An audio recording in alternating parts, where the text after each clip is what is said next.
it's time for, honestly, guys, it's just our opinion, the 2023 8th place Raiders preview for 2024. Now, just quickly on that, we've got both Dan and I, well, Dan has 5th through 8th covered in his top 8, and I've got 6th through 8th covered in my top 8. So I'm going to be really interested to see where you've dropped the Raiders.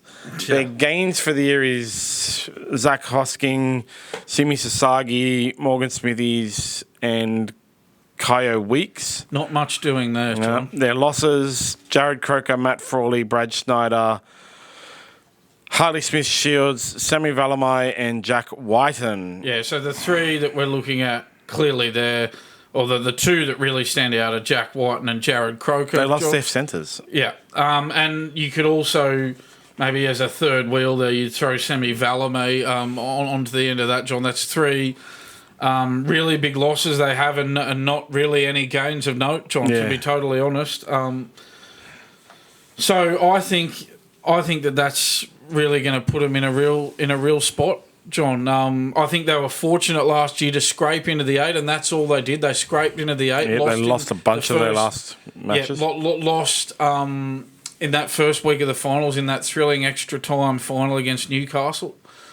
But yeah, I think, and I think last year, from memory, they had a pretty soft draw as well. They did. They had a very fortunate run with the draw last year. So one of the things about the Raiders is they always have an easy draw with a lot of rests, even though they complain about not getting many Friday games and stuff like that. Okay, so they've got the 6th easiest draw this year. Again, pretty soft draw. 11 top 8 teams of 5 top 4 teams, but the teams they play twice is very telling. Okay, so it's Bulldogs, Sharks, Sea Eagles, Knights, Cowboys, Roosters, Warriors, Tigers. Obviously, the top 8 teams that they're playing, Roosters, Warriors, Sharks, they're the ones they're playing, and Knights, they're playing twice. Knights were, they made it into the 8 on the back of a 10-match winning streak. Sharks are unpredictable. Roosters is that big one. Roosters is always up there around the thing, so that's a hard one. And then the Warriors, if they continue their form from last year, they're the most difficult ones. They play 6 bottom 4 teams. They have an pretty easy opening, so they can set themselves up again. This is what they did last year. They had an easy opening, first half of the year. They set themselves up and put them in the top 8. If you remember, they were like 4th or something, or playing for 4th. Yeah.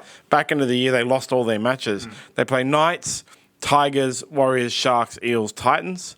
So it's there's none of those top 4 always in the 8 teams in there. There's no Roosters,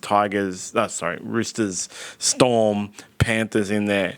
Their way out is a little bit more difficult. Their run home, they play Bulldogs, their last 6, Bulldogs, Sea Eagles, Cowboys, Panthers and Roosters, and then finish up with the year with the Dragons.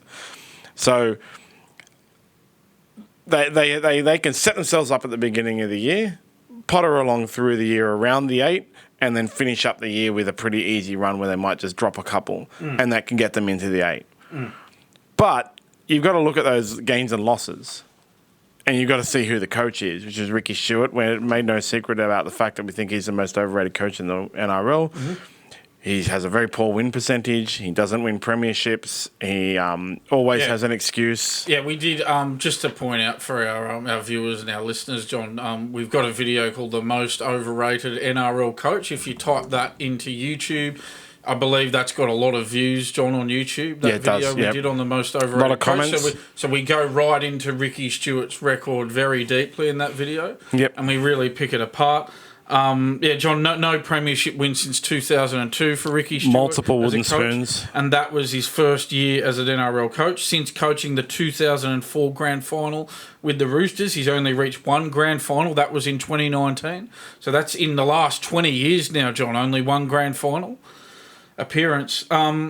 The Raiders finished 10th in 2021, John. They've only scraped into the 8 the last couple of years. They finished 8th in the regular season in both 2022 and 2023. We mentioned in 2023 they went out the first week, that thrilling extra time loss to Newcastle. But even in 2022, John, that they made it to week 2 of the finals, but then Parramatta just hammered them 40-4, John. So does it really, and I've said this before a few times, John, does it really matter if you're just scraping into the 8 each year, finishing 8th, and then just not firing a shot in the finals? All right, they got to week 2, but Parramatta just hammered them, John, and then last year they got knocked out in week 1. 10th in 2021, John. So this is the thing. I mean, they're making the 8, but only just, John, and they're not making any impact once they get there. Since he's gone to the Raiders in 2014 after abandoning the Parramatta Eels and winning a wooden spoon with the Parramatta Eels, they've made the finals 4 times, the Raiders, okay? They've only made the finals 2 years in a row in 19 and 20, and in 2019 they did make it to the grand final. But his first year, they just missed out on the wooden spoon. The other years, though, when he's missed the 8, have always been 10th. They aren't one of those teams that fight for the 16, the 8, fight for the 8. They aren't one of those teams that are always thereabout. They aren't one of those teams that, all the way through the year, they're going, it's down to the last round, will they make the 8 kind of thing, except for this year, last year, whereas down to the last round, man, will they miss out on the 8? They weren't fighting for the 8, they were fighting to avoid getting dropped out. They were lucky to make it. They could have finished 10th again. and that's Ricky Stewart. That's the Canberra Raiders. They're not a team that you expect to make the 8.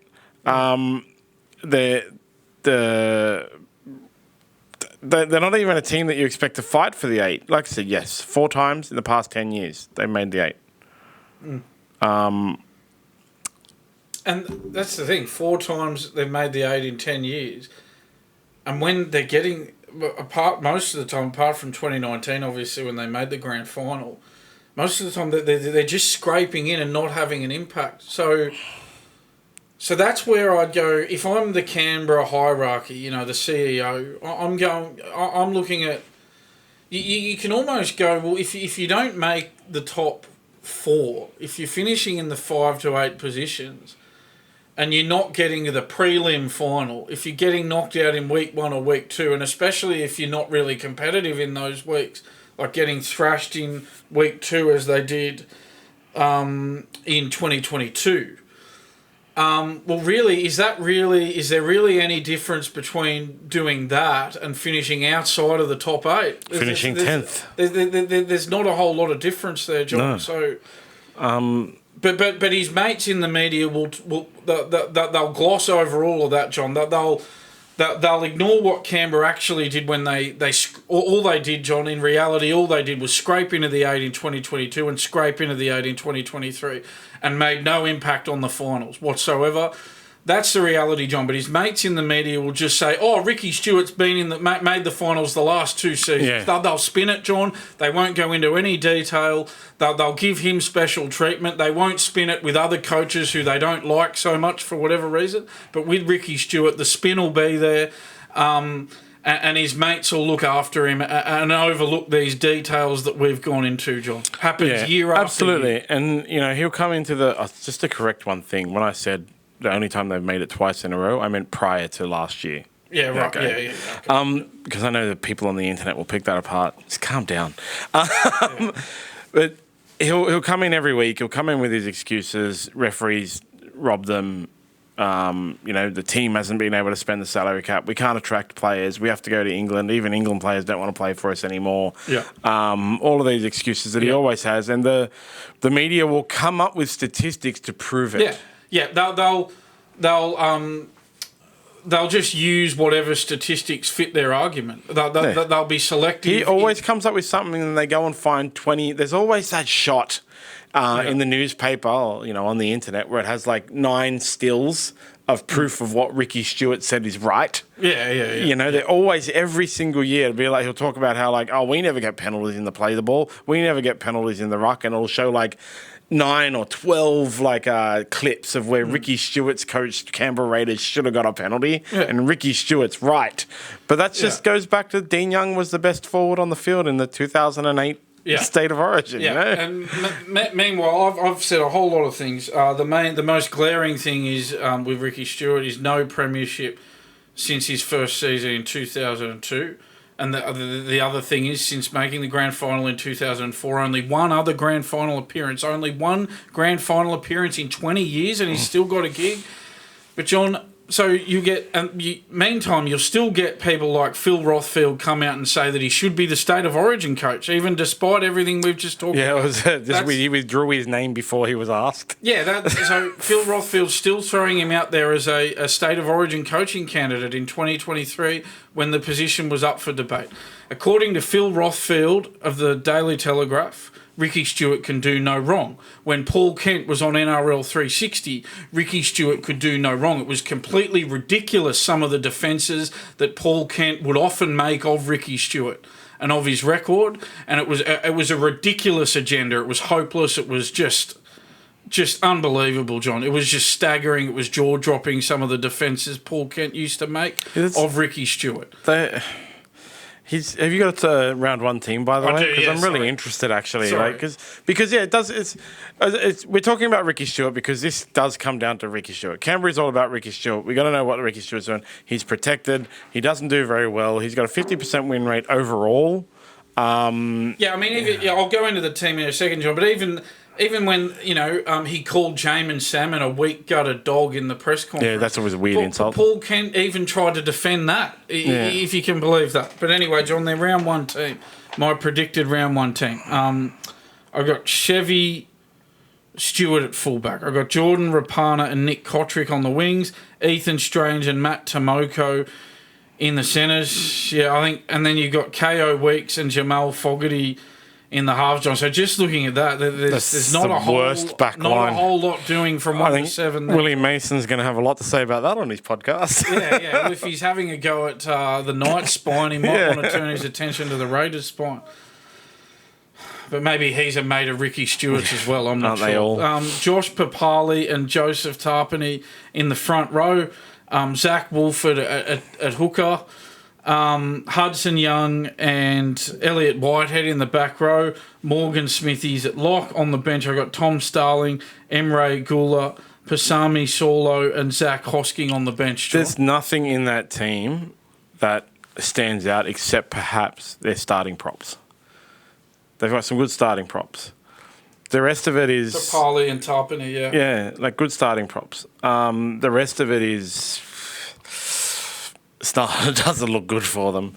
No, not at all, John. A few, and there's that's not their only worry, John. Corey Harawira and Naira. We've got that situation where his fitness is under a bit of a cloud. John, remember he had that seizure, that medical issue, so he's an indefinite, John. But we're not sure what's happening with him. I've obviously done that team. Without factoring him in, John, because we just don't know what's happening with him and his health at the moment. Obviously, we wish him well. Corey Horsburgh's got that 4-game suspension as well, John. So that's why he's not in my round one team because he's out suspended. And we got Seb Chris suspended for 5 games as well, John. So that's why he's not in my round one team as well. So they got those issues to worry about, John. But yeah, obviously... John, with no Croker anymore, no Whiten anymore, and Valame going, there are no notable gains. I've got them finishing second last, John. They're slotting into 16th for me. I think they're gonna. I think they're really gonna struggle this year. Man, that's heaps harsh for you to put them in 16th. Honestly, I put them in at 16th. We've got some common ground here, John. I just don't see them. Like you said, their team is.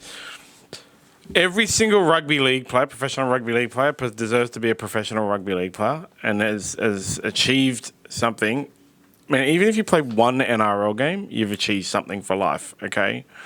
However, that said, you have to have superstars in your team to win.